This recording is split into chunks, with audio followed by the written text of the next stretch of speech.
Ya, shalom semuanya.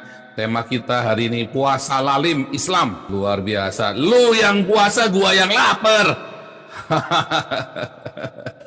Kubrak-kubrak pokoknya. Ya serius hari ini ya. Lu yang puasa, gua yang lapar. Nggak bener lu. Ini saya dikirimin sama ini ya, sama teman-teman ini ya. Mereka puasa. Nanti saya bagikanlah linknya ya. Nah, itu dia. Jadi kalau kita lihat sekarang kan ini di Indonesia kalian lagi pada puasa kan. Kalau di Eropa juga lagi pada kalau di Eropa lagi pada bukan lagi pada puasa, lagi pada duniawi ini nggak urusan puasa. Teman-teman Muslim yang di Eropa ini tahun pertama puasa, mereka takut sama Allah. Tahun kedua puasanya separuh, nyoba Allah lihat apa enggak. Tahun ketiga bablas nggak ada yang puasa, Allah nggak lihat. Loh kenapa? Allah kan maha tahu. Enggak, Allahnya lagi dikurung di Ka'bah katanya. Kurang ajar. Tapi begitu ya, tahun pertama mereka pasti puasa full, tahun kedua mereka separuh, tahun ketiga mereka rata-rata udah nggak puasa lagi. Tiap hari ngelihat porselen. Tiap hari mereka ya apalagi sini sejuk ya, tapi lucu ya, padahal sejuk di sini. Kalau mau puasa kan cocok sejuk di sini.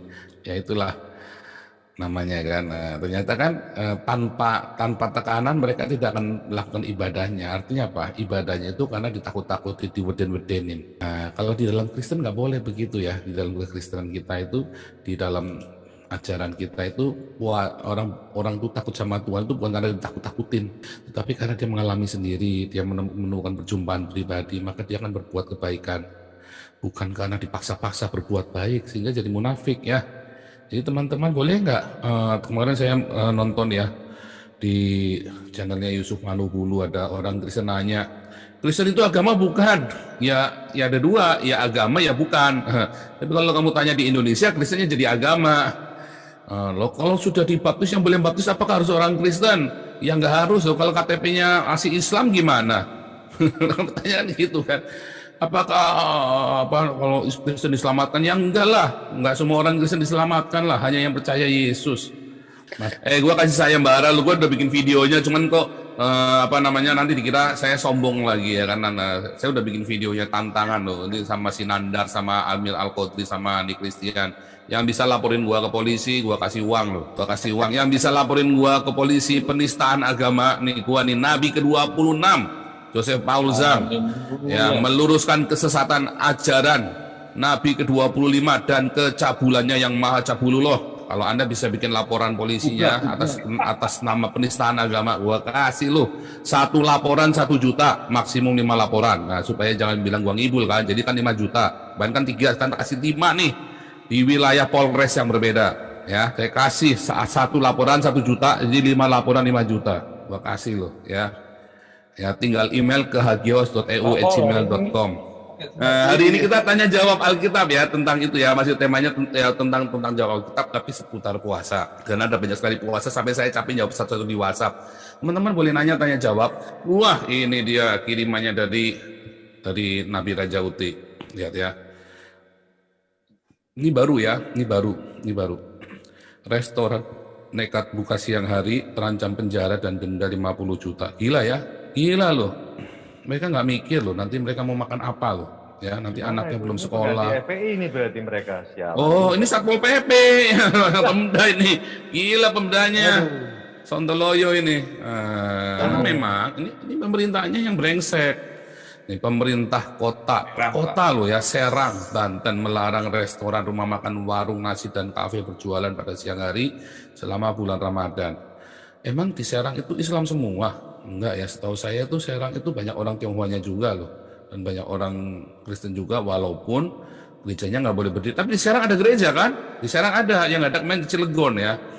Kepala Bidang Penegakan Hukum Satuan Polisi Pamong Praja Kota Serang, TP Hasanuddin mengatakan jika ada pengelola restoran, rumah makan dan kafe yang nekat beroperasi pada waktu yang dilarang, maka bisa terancam sanksi berupa hukuman 3 bulan penjara. Gila, lu yang puasa, kita yang menderita, bangsat lu. Bangsat juga ini ya. Ini otaknya ada di pantat semua ini. Nah, padahal di Dubai sendiri ya, ubah aturan kini Dubai bebaskan restoran tak pasang tirai selama Ramadan. Dubai. Mantap ya. Sekarang Dubainya menjadi Eropa, Arabnya, setan Arabnya dikirim ke Indonesia semua. Setan Arabnya dikirim ke Indonesia, setan Eropa, malaikatnya Eropa dipanggil suruh ke sana. Sekarang setannya lagi angkrem nih di Indonesia nih. Arabnya jadi Eropa, Indonesianya jadi Arab. Luar biasa nih. Maha biadab Allah dengan segala firman cabulullahnya. Ya, berhadiah 1 juta untuk setiap laporan polisi penistaan agama. Ya, nah itu tadi ya, masa-masa pandemi gini masih ngelarang orang buka warung segala macam, ini kan goblok pemerintahnya ini. Kalau bukan titisan setan, titisan apa coba? Ya kan? Ya titisannya Allah, setan itu kan, Allahnya Arab itu kan. Gimana sih sebenarnya puasa itu? Apakah orang Islam itu beneran puasa? Enggak loh ya. Orang Islam itu cuma nunda jam makan. Makanya sehari 3 kali tambah banyak. Dulu sudah pernah saya ini ya, malah sampai viral itu di dunia maya itu, sampai saya dicari-cari katanya kan. Refugee Islam yang kabur kemari dari perang Islam itu hidupnya masih lebih makmur daripada kalian yang kerja jadi manajer pabrik. Kenapa? Karena mereka nggak peduli sama puasa. Mereka minum alkohol, minum sini ya kan, minum whisky, wine, segala macam. Nggak ada 0%. Larang orang Inggris minum bir, wah bisa ngamuk, mereka bisa perang dunia itu. Larang orang Jerman jangan minum Heineken, wah bisa ngamuk, itu bisa perang dunia itu. Ya kan? Jangan kalau kita sudah kagum, kita sudah ikut guru kita pasti benar. Belum tentu, guru kita belum tentu benar, masih manusia kok. Ya kan? Masih manusia. Nabi saja bisa bikin salah. Kalau nabinya Islam nggak bisa bikin salah. Kenapa Nabi Islam nggak bisa bikin salah? Tiap ngaceng bikin ayat. Makanya nggak bisa salah, ya kan? Video yang dibuat oleh Joseph Paul Zhang ini menunjukkan bahwa sikap intoleransi, fanatisme berlebihan atau kecenderungan untuk menjadi radikal bahkan itu bukan hanya monopoli satu agama saja. Semua agama memiliki potensi seperti itu. Nah, khusus untuk kasus Joseph Paul Zhang ini, saya berharap aparat penegak hukum segera memprosesnya gitu agar tidak menimbulkan kericuan-kericuan atau reaksi-reaksi yang kita semua tidak inginkan. Nah, saya juga berharap semua tokoh agama, apapun agamanya, untuk kembali mendidik umatnya, kembali kepada substansi agama, bagaimana agama itu menghargai perbedaan, bagaimana agama itu memandang keyakinan yang dimiliki oleh orang lain itu sebagai hak gitu ya, yang tidak boleh dipaksakan gitu, sehingga kasus-kasus seperti yang dilakukan oleh Zhang ini tidak terulang kembali. Nah, kepada seluruh masyarakat saya berharap tidak terpancing. Bismillahirrahmanirrahim. Assalamualaikum warahmatullahi wabarakatuh. Baik teman-teman, saya kemarin sudah di SPKT Bariskrim Polri membuat laporan terkait adanya dugaan tindak pidana ujaran kebencian atas nama sara dan tindak pidana penistaan agama terkait dengan sesuai dengan bunyi 156A KUHP. Kemudian dari laporan itu saya memohon kepada pihak kepolisian, khususnya Kabar Reskrim, Dirjen Cyber, dan khususnya lagi kepada Kapolri Republik Indonesia, yaitu Jenderal Listio Sigit, agar segera memproses laporan itu dan menangkap pelakunya, yaitu